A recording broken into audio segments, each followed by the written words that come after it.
గద్వాల్ వాసవి కన్యకా పరమేశ్వరి దేవి 3,51,00,000 నగదు అలంకరణతో ధనలక్ష్మిగా దర్శనమిచ్చారు.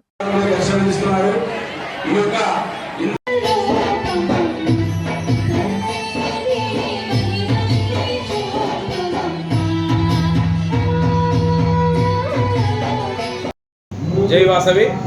నేను ఆలూరు బిలకంటిరాము కన్యకా పరమేశ్వరి దేవాలయం గద్వాల చైర్మన్. దేవి శరన్నవరాత్రుల్లో ఈరోజు రెండవ రోజు. మొదటి రోజు వాసవి కన్యకా పరమేశ్వరి దేవి వారాహి అవతారంలో దర్శనమిచ్చారు.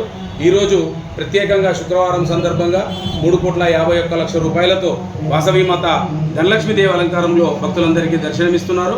ఇట్టి దర్శనానికి గద్వాల్ పురంలోని అన్ని కులాలకు సంబంధించి అతీతంగా అందరూ కూడా వాసవి మాతను దర్శించుకునేందుకు మా దేవాలయానికి వస్తారు. ఇట్టి వాసవి మాత దర్శనార్థం వచ్చిన ప్రతి ఒక్కరిపై వాసవి మాత కృపాకటాక్షములు ఉండాలని కోరుచున్నాం. అదేవిధంగా గద్వాల పట్టణ వాసులు, అదేవిధంగా తెలంగాణలో వాసులందరిపై కూడా సుఖశాంతులతో వర్ధిల్లాలని చెప్పి కోరుకుంటున్నాం. అదేవిధంగా ప్రతి సంవత్సరం కొనసాగింపులో భాగంగా ఈ సంవత్సరం కూడా అత్యధికంగా 3,51,00,000 రూపాయలు వచ్చి వాసవి మాతను ధనలక్ష్మీదేవి అలంకారంలో కనువిందు చేసుకుంటున్నాం.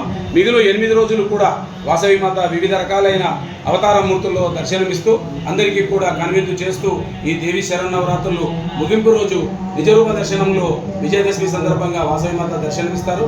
కాబట్టి మాకెంతో ప్రత్యేకమైన ఈరోజు శుక్రవారం సందర్భంగా వాసవి మాత ధనలక్ష్మీదేవి 3,51,00,000 రూపాయలతో దర్శనమిస్తున్నారు. కాబట్టి అందరూ కూడా ఆయుర ఆరోగ్య ఐశ్వర్యాలతో సిరి సంపదలతో విరజిల్లాలని చెప్పి వాసవి మీద ఆశీస్సులు ఎల్లవేళలు ఉండాలని చెప్పి కోరుచున్నాం. జై వాసవి.